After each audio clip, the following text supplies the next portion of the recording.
네, 안녕하세요. 강의를 맡게 된 남지아입니다. 오늘 여러분들께 발표할 내용은 디자인으로 조명한 부여 자원길 도시재생 프로젝트입니다. 1부에 이어서 2부 진행해 보려고 하는데요. 2부 주제는 부여 자원길의 활용에 관해서 말씀드리도록 하겠습니다. 앞서 설명드렸던 그 사례 중에요. 책방으로 변신한 세간에 대한 이야기를 해드렸고, 이번 두 번째 내용은 쓰임을 잃었던 작은 요정이 카페와 주막으로 변신한 수어록에 대해서 말씀드리도록 하겠습니다. 어떠세요? 이 사진은요, 리모델링을 진행했었던 한 회사의 그 사이트에서 발견한 사진인데요. 굉장히 오래된 집이라기보다는 거의 싸늘한 흉가에 가까울 정도로 굉장히 조금 낡고 허름하고 밤이 되면 귀신이 나올 것만 같이 좀 흉흉한 그런 모습입니다. 왼쪽에 보이는 노란색 간판을 통해서 왼쪽에는 주막이 운영되고 있었음을 대략 짐작해 볼 수가 있고, 오른쪽에는 이제 간판도 없이 그냥 이렇게 지붕이 겨우 얹혀진 채로 건물의 틀이 유지만 되어 있는 상태로 있는 그런 모습들이 보여지는데요. 실제로 왼쪽에 있는 건물은 이제 1955년도에 지어진 청사초롱 주막집이고요. 오른쪽에는 조금 더 이후에 지어진 1962년도에 지어진 요정 수월옥입니다. 자, 왼쪽에 있는 주막집의 모습과요, 오른쪽에 있는 이 요정 수어록의 모습을 잘 기억해 주세요. 제가 다음 페이지로 넘기게 될 텐데요. 과거의 모습과 지금 현재의 모습이 어떻게 변화됐는지 한번 보여드릴게요. 자, 이렇게 변했습니다. 제가 직접 촬영한 사진이에요. 제가 부여에 방문했을 때 제가 그 당시 쓰고 있었던 스마트폰, 아이폰으로 촬영을 한 사진인데요. 근사하죠? 앞에 있는 사진 한번 다시 볼까요? 이렇게 싸늘한 흉가에 가까웠던 건물들이요, 젊은 청년들에 의해서 이렇게 변했습니다. 두 공간 모두 이름은 수월옥이라고 하는 이름을 그대로 따서 운영을 하고 있는데요. 왼쪽에서는 주로 이제 커피와 티를 마시는 찻집으로 운영이 되고 있고, 오른쪽은 낮에는 운영을 하고 있지 않다가 저녁 시간이 되면 간단하게 막걸리와 지역 술을 즐길 수 있는 그런 주점으로 운영을 하고 있습니다. 부여에 있는 카페를 검색하면 제일 많이 나오는 것이 바로 이 수어로 카페이기도 합니다. 제가 실제로 이곳을 방문하게 된 이유도 이 수어록 때문이었어요. 저는 이제 평상시에 이렇게 여행을 하거나 출장을 가게 되면 그 지역의 유명한 카페에 가서 이렇게 커피를 마시거나 하는 그런 소소한 그 소확행 취미가 있는데요. 당시에도 부여에 일정이 있어서 방문을 했다가 바로 서울로 올라가는 것이 조금 아쉽지 않나라는 생각이 들어서 부여에 가볼 만한 곳, 부여의 뭐 예쁜 카페 이러한 것들을 검색하다 보니까 이 수어록이 검색이 되더라고요. 수어록의 수는 빼어날 수, 월은 달월. 그래서 이 수어록의 뜻은 빼어난 달빛이라는 뜻인데요. 이 아주 오래된 지어진 1950년대, 60년대에 지어진 이 건물은요, 뼈대를 그대로 살리고 왼쪽에는 양옥, 오른쪽에는 한옥 이렇게 재미있는 이런 요소들을 남겨서 그대로 보존을 했습니다. 또 하나 근사한 것은요, 일부러 심은 것이 아니라 왼쪽에 있는 공간과 오른쪽에 있는 공간 사이에 커다란 은행나무가 있어서요. 이 은행나무 사이를 서로 마당이 오고 갈 수 있도록 작은 마당을 만들어 놨다는 것도 재미있었습니다. 또 여기에 방문을 했을 때 실제로 화장실에 가려면 이 마당을 지나서 화장실에 가야 해요. 화장실의 규모도 지금 현대식으로 크고 편리하게 지었으면 좋았을 법도 하지만 그 당시에 요정에서 사용했었던 정말 작고 아주 그 공간이 불편할 정도로 좁은 그 모습을 그대로 남겨놨더라고요. 그러한 것이 어떻게 보면 불편할 수도 있겠지만 불편함에서 오는 또 다른 그런 스토리들을, 아, 여기가 맞아, 예전에 요정이었다고 그랬지, 예전에 있는 이러한 모습들을 그대로 살려서 리모델링 한 거라고 그랬지? 라고 하면서 원형의 것을 계속해서 지금의 사람들도 방문을 하면서 이야기들이 끊임없이 오고 간다라는 것, 그런 것 때문에 아마 청년 디자이너들과 이런 인테리어를 리모델링 하시는 분들이 그러한 것들을 계획하고 만들지 않았나 싶습니다. 저는 이제 낮에만 방문했기 때문에 왼쪽에 있는 카페만 가보고 오른쪽에 있는 이제 주점은 방문해보지 못했는데요. 문이 닫혀 있어서 볼 수가 없었어요. 들어가 볼 수가 없었어요. 바깥에서 이렇게 힐끗힐끗 보기만 했었는데 기회가 된다면 이 오른쪽에 있는 수어록에 꼭 방문해서 부여를 대표하는 그 부여의 지역 그런 술과 맛있는 부여의 음식 이러한 것들을 즐겨보고 싶기도 하네요. 자, 과거의 모습과 현재의 모습을 조금 더 자세하게 살펴보도록 하겠습니다. 왼쪽에 있는 모습 보세요. 여기 간판 보이세요? 정말 태풍이라도 불면은 여기에 있는 이 간판 부분은 톡 하고 떨어질 것만 같은데요. 어떻게 남아 있더라고요. 이렇게 정말 낡고 시멘트는 다 벗겨지고 안에는 뭐 동물이나 벌레 이러한 것들이 막 우글우글 했었다라는 그런 기록들을 봤었는데요. 이렇게 왼쪽에 남아 있었던 청사초록은요. 오른쪽과 같이 그 원형 모습을 그대로 살려서 지금의 재료들로 이렇게 리모델링을 했고요. 오른쪽에 있는 요정은요, 오히려 주막집보다 더 허름하게 보여요. 왜냐하면 주막집은 그나마 양옥으로 지어져 있고, 요정은 한옥으로 지어져서 오히려 더 사람이 관리를 하지 않으니까 더 쉽게 무너지고, 더 방치를 하면 할수록 더 좀 허름해졌었는데요. 오른쪽에 있는 이 수어록은 이렇게 소곡주 전문점으로 재탄생을 했습니다. 여기 보시면 소곡주 여기 그 건물 사이사이에 이런 나무들이 있잖아요. 이런 나무들도 지금의 나무가 아니라 당시 정말 실제로 수어록에 그런 기둥을 받치고 있었던 그러한 것들이 예전에 과거에는 수어록에 받침이 되었던 안쪽에서 쓰이던 재료였다면 지금은 새롭게 이게 다시 바깥으로 끄집어내져서 이렇게 바깥에서 리모델링 하나의 그런 소품으로 그리고 재료로 이렇게 쓰였습니다. 과거의 모습과 오른쪽에 있는 수어록의 모습을 보면 볼수록 신기한 것 같아요. 어떻게 이랬던 공간이 사람들의 손길로 따뜻한 온기가 더해져서 사람들이 머물면서 커피도 한잔할 수 있고 저녁에는 달빛을 보며 또 이런 술을 한 잔 즐길 수 있는 그런 멋진 공간으로 재탄생되었습니다. 어떠세요, 여러분들? 한번 방문해 보고 싶으시지 않으신가요? 자, 이 사진들은요, 제가 다 모두 직접 촬영한 것들인데요. 하나하나 자세히 설명드리도록 하겠습니다. 왼쪽은요, 수월옥의 외부입니다. 외부를 보면 굉장히 좀 독특해요. 뭔가 현대적인 것 같기도 하고 미래에서 온 것 같기도 하고 또 성면의 모습을 그대로 하고 있기도 하고 이 예전에 있었던 그 공간의 그런 모양들은 그대로 남겨두고요. 지금의 재료들로 외부를 구성을 했습니다. 외부에 재미있었던 것 중에 하나는요, 바로 여기 이렇게 톡 튀어나온 우주선 같이 생겼던 이 공간인데요. 안에서는 바깥을 볼 수 있어서 바깥에 있는 커다란 은행나무나 이러한 것들을 볼 수 있어서 좀 개방감이 있고요. 바깥에서 안쪽을 들여다볼 때는 웬 우주선처럼 톡 튀어나와 있는 공간이 이게 뭐 마치 특별하고 조금 독특한 공간을 이렇게 들여다보는 것처럼 디자인이 되어 있어서 굉장히 좀 호기심이 갈 수 있게 디자인이 되어 있었습니다. 또 수어록이라고 하는 것이 빼어난 달빛이라는 뜻을 가지고 있잖아요. 여기 보시면 이렇게 간판 하나조차도 평범하게 디자인하지 않았구나라는 생각이 들어요.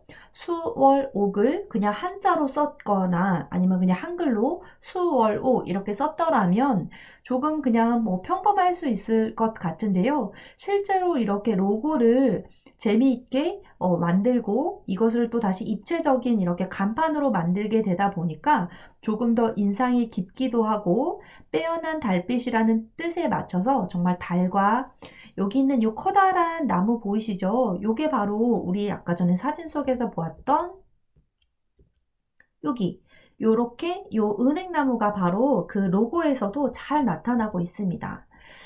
수어록도 그렇지만 이 부여의 자원길에 있는 이런 공간들을 보게 되면요. 이렇게 스토리텔링을 굉장히 잘 활용했다라는 것에 감탄한 적이 많았어요. 그리고 굉장히 모든 것들을 그냥 단순하게 사람들이 많이 오는 관광단지로 만든 것이 아니라 정말 지역을 사랑하고 지역을 이해하고 디자인하고 접근했다라는 생각이 들었는데요. 안에 있는 내부에 쓰여져 있는 이런 그 조명에서도 보면은 이런 달이나 이런 그 빛, 밝음, 따스함 이러한 것들이 계속해서 보여지고 있기도 합니다. 자, 요거 혹시 사진 기억나세요? 제가 일부에서 말씀드렸었던 건데요. 요거 제가 원래는 서점을 방문하기 전에 이 수어록을 먼저 방문을 했었는데요. 수어록에서 주는 티코스터나 이러한 것들이 굉장히 좀 재미있는 거예요. 예쁘기도 하고.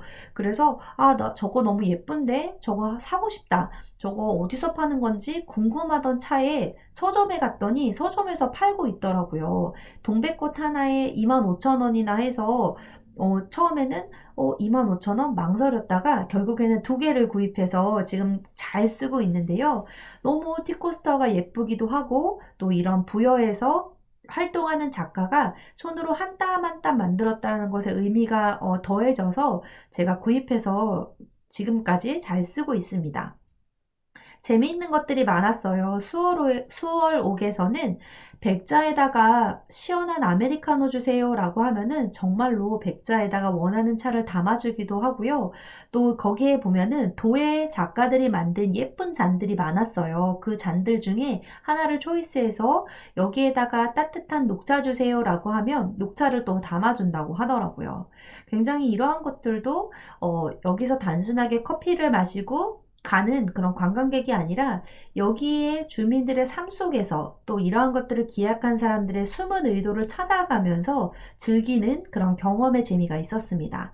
오른쪽에 있는 것은 이제 아까 설명드린 것처럼 수어록에서 마시는 찻잔, 차 받침대는 부여 자원길에서 활발하게 활동하는 그런 작가님들의 작품이기도 하면서 판매용품이기도 합니다. 자, 세 번째 사례는요, 섬유공예가의 공방, 웃집이라고 불리는 규방 산책입니다. 자, 어떠세요? 변천사를 보는 과정들이 이제는 조금 익숙하시고 재미있으시죠? 저는 과거의 모습과 지금의 모습을 비교하는 이런 컨텐츠들을 굉장히 흥미로워하고 또 과거의 이런 원형들을 좀 리서치하면서 연구하는 것들을 개인적으로 좀 좋아하는데요. 이거는 섬유공예가의 공방으로 사용하고 있는 예전의 모습입니다. 왼쪽에 있는 이 사진이 과거의 모습이고 요게 오른쪽의 모습이에요. 이 성면 지붕 같은 경우에는요, 바람이 불면 날아갈 것 같은 아주 성면 지붕에 가벼운 외벽, 또 열악한 내부, 화장실도 없었다고 해요. 어떻게 이 공간에 화장실도 없었을까라고 생각이 좀 들었는데요. 여기는요, 예전에 부여에서는 5일장을 열게 되었는데 5일장 한가운데 위치한 오래된 국밥집이었다라고 해요. 국밥집이다 보니까 이제 국밥을 만들어서 사람들이 한 국자씩 이렇게 퍼서 국밥을 즐기던 그런 공간이었는데 화장실도 없었던 이 작은 공간 그리고 굉장히 낡고 허름했던 이 공간이 어떻게 변신하게 되었냐면요. 맨 오른쪽에 보여지는 것처럼 예전 집 형태의 성면을 다 드러내고요. 새로운 지붕으로 공간을 얻고 심지어 이렇게 채광이 잘 들어오도록 유리 이런 벽면과 창문들을 뚫어서요. 새로운 공간으로 만들었습니다.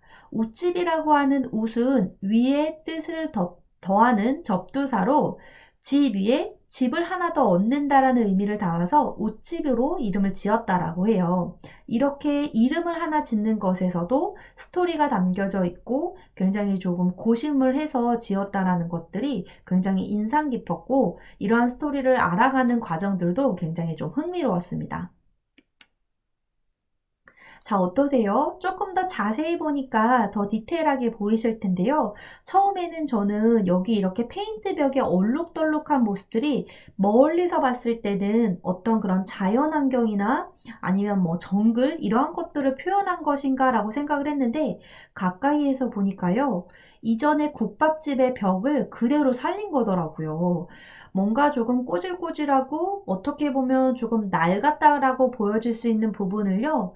기존에 이곳이 사람들이 많이 오고 가던 5일장 한가운데 있었던 국밥집이라고 하는 그것을 스토리를 전하려고 곳곳에 이런 요소들을 좀 남겨놨다는 것이 재미있었어요. 그리고 또 과거에 불편했던 것들, 예를 들면 난방 문제라던가 아니면은 조금 허름했던 그런 부분들은 보수공사를 통해서 지금의 것으로 탈바꿈을 하게 되고 또 지킬 수 있고 남길 수 있는 것들은 최대한 살려서 이전의 그런 스토리들을 좀 남기려고 했다는 그런 시도들이 재미있었습니다.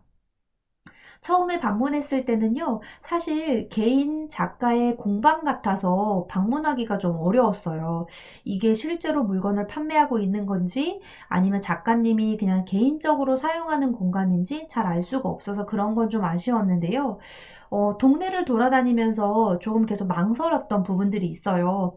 공방이나 이런 작업실들이 내가 들어가도 되나? 들어가지 말아야 하나? 이런 망설임이 좀 있었는데, 그러한 것들은 조금 관광객들을 통해서 들어오셔서 뭐 구경하셔도 좋습니다. 이런 문구들이 조금 설명이 되어 있다면 관광객들이 부담 없이 좀 들어가 볼 수 있을 텐데 그런 생각이 들더라고요. 그리고 여기에 들어와서 보니까 제가 수어록에서 예쁘다고 생각해서 책방 세간에서 구입했던 그 티코스터, 두 개의 티코스터가 바로 이 규방산책의 주인장, 여기에 공방을 운영하고 있던 그 작가님의 작품이라는 것을 알 수 있었습니다.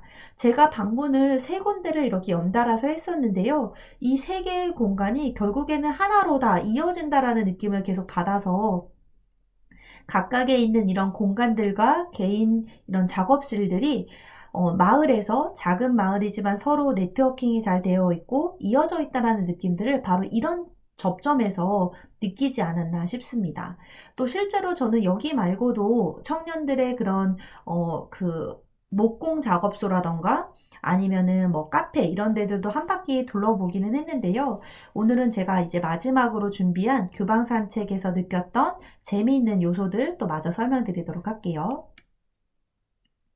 자, 이곳은요, 작가님이 천연 염색을 하고 작가의 작품도 구입할 수 있는 옷집입니다. 이 작가님 이름은 김혜경 작가님인데요. 여기에서는 공방 겸 에어비앤비 숙소로 사용 중이라고 해요. 앞에 있는 공간은 이렇게 쇼룸 겸 작가의 작업실이고 뒤편에는 건물 통째로 빌려서 잠을 잘 수 있는 에어비앤비 저렴한 숙소로 사용 중이라고 합니다. 실제로 고객들의 그런 평들을 조금 살펴보니까요. 마치 이 공간 하나, 이 한 채를 전체를 빌려서 사용하니까 뭔가 내가 이 집의 주인이 된 것 같은 그런 특별한 경험도 있었다라는 것, 그리고 뭔가 할머니 집에 온 것처럼 오래된 그런 뭐 이불이나 이런 인테리어 소품들, 이러한 것들을 통해서 옛 추억에 잠겼다, 뭐 이런 평들이 있더라고요. 젊은 사람들이 젊은 감각의 가게를 만들면서 부여를 찾았던 이들이 나중에는 들렸다 가는 곳이 아니라 일부러 타지 사람들이 여기를 방문하기 위해서 부여를 찾게 되는 그런 공간으로 만들었다는 것도 굉장히 좀 인상 깊었습니다. 부여의 자원길을 실제로 방문해 보시게 된다면요. 이러한 재미 요소들을 좀 찾아서 방문해 보시고 구입도 해 보시면 재미있는 그런 또 추억이자 도시재생 관련 그런 직접 찾아보는 연구가 되지 않으실까 싶어요. 자, 정리해 보도록 할게요. 부여 자원길은요, 다양한 소통들을 이루어지고 있었는데, 크게는 온라인 속과 오프라인, 이렇게 두 가지로 소통의 노력들을 찾아볼 수가 있었습니다. 먼저 첫 번째는요, 온라인 속에서의 소통입니다. 한때 번성했으나 사람들이 모두 떠나고 나간 빈집, 빈상가들만 가득 남았던 부여의 작은 마을. 이 규암이라고 하는 마을에 자원길이라는 이름이 붙어지게 되면서 버려진 공간이 새롭게 쓰임을 얻고 있게 되었는데요. 부여 자원길은 공식 사이트를 운영하고 있고요. 또 박경화 대표는 굉장히 부지런한 성격인가 봐요. 그리고 이렇게 조금 말씀하시는 그런 톤들도 너무 부드럽고 귀에 쏙쏙 들어와서 편안하게 유튜브를 볼 수가 있었는데요. 세간TV라고 하는 유튜브 채널을 운영하고 있습니다. 이 채널 안에서 버려지는 공간들에 대한 그런 정보들도 주고, 또 도심에 살다가 이렇게 귀촌이나 귀농을 하는 사람들이 망설일 수 있는 그런 궁금했던 부분들을 싹싹 긁어서 그런 답변도 해주고, 그렇게 재미있는 컨텐츠들로 운영하고 있었는데요. 유튜브도 운영하고 있고요. 또 맨 마지막에 있는 것은 제가 옷집 규방에 대해서 설명을 드릴 때 에어비앤비로 운영하고 있다라고 말씀해 드렸는데요. 여기에는요, 100년이나 된 그 한옥에서도 잠을 잘 수가 있고요. 또 이렇게 과거에는 국밥집이었지만 지금은 작가의 공방으로 사용되고 있는 이런 공간들도 저렴한 가격대에 이런 숙소들을 지내보면서 간접적으로 혹은 직접적으로 체험해 볼 수 있는 이러한 것들을 많이 마련하고 있었습니다. 사진 속에는 넣지 않았지만요, 인스타그램도 운영하고 있고요, 페이스북도 운영하고 있어요. 자원길 기억해 두셨다가 꼭 검색해 보시고 관련된 좋은 자료, 재미있는 내용들 보시기 바랍니다. 자, 두 번째는 오프라인의 소통인데요. 제가 2019년도 7월 달에 부여자원길을 방문을 하고 계속해서 팔로우를 하고 관련된 소식을 좀 받아보고 있었습니다. 2019년도 서울 명동에 있는 커뮤니티 하우스 마실에서요, 지방 왔습니다라는 프로그램을 운영했어요. 이 프로그램이 무엇이냐 하면 지방에 있는 청년 창업가들과 기업들을 위한 네트워킹 행사입니다. 그래서 서울 밖에서 변화를 만드는 멋진 사람들, 그런 사람들을 서로 네트워킹하고 공개하는 그런 대잔치라는 프로그램 하에 지방에서 왔습니다라는 프로그램을 개최하게 되었는데요. 강원도에서 온 팀, 경상도에서 온 팀, 전라도에서 온 팀, 그리고 제주도에서 온 팀, 충청도에서 온 팀. 자원길은 이제 부여이기 때문에 충청도에서 온 팀인데요. 5개의 권역에서 활발하게 활동하고 있는 20개의 지방 청년 기업이 참여를 했고, 이 명동에 자원길이 온다라는 소식을 듣고 제가 한 걸음에 달려갔습니다. 부여 자원길을 운영하고 있는 그 박경화 대표와 저는 아무런 연이 없고, 단순하게 그냥 우연히 부여에 갔다가 부여의 수어록이라고 하는 카페에 방문을 하러 갔다가 자원길이라는 곳을 알게 되었고, 그날 너무 팬이 돼가지고요, 자원길에 관련된 그 내용들도 제가 리서치하게 되고 연구하게 되고, 도시재생 사례들을 부여 자원길 말고 또 다른 것은 무엇이 있을까 이렇게 찾아보게 되는 계기가 될 정도로 이 부여 자원길에 푹 빠지게 되고 팬이 되어서 이 마실에서 이러한 행사를 한다라고 했을 때 한 걸음에 달려가게 되었는데요. 여기에서 바로 제가 일부 때 소개해드렸던, 여기 소반 보이세요? 제가 일부 강의 영상에서 말씀드렸던 와디즈 펀딩에서 팔고 있었던 이 소반, 여기 이 소반들도 이렇게 전시가 되어 있었고요. 반가운 티코스터가 여기서도 보여지더라고요. 제가 7월에 방문했을 때 구입을 했었던 이 티코스터가 이 서울 한복판에서 다시 이렇게 DP가 되니까 너무너무 반가웠어요. 그리고 제가 리서치를 통해서 알게 되었던 그런 자료들이나 이런 메시지들이 여기서 이렇게 전시가 되어 있는 것을 보고 한 번 더 이런 도시재생 프로젝트가 대중에게 미치는 영향에 대해서도 한 번 더 생각해 볼 수 있었고, 또 굉장히 의미 있는 시간이었는데요. 부여자원길은 이처럼 오프라인과 온라인을 넘나들며 여러분들과 대중들, 그리고 관련 종사자들에게 계속해서 부여자원길 여기 있어요 이렇게 어필한다라는 느낌을 좀 받았습니다. 자, 부여자원길 사례로 보는 도시재생에 관련한 경험과 교훈들을 정리해 드리도록 하겠습니다. 먼저 첫 번째, 낡은 부여 규안마을 전체를 새롭게 자원길이라고 하는 이름으로 브랜딩했습니다. 자원길의 주황색깔 로고, 또 사람이 손으로 그린 듯한 아기자기한 그런 지도 맵, 필요한 것들을 적극적으로 마련을 했고요. 그 이후에도 자원길만의 이미지와 느낌을 갖게 하는 그런 홍보와 마케팅, 또 가게 네이밍, 신메뉴, 신제품 이러한 것들을 지속적으로 고민을 하여서 자원길만의 자원길스러운 자원길다운 이러한 컨텐츠들을 끊임없이 개발한다라는 느낌을 받았습니다. 두 번째는 산업시설, 유후시설, 폐허 이렇게 남들은 버려진 공간 그리고 굉장히 흉흉하고 못 쓰게 되어진 그런 공간들을 재활용해서 이 공간에 상상력을 불어넣었습니다.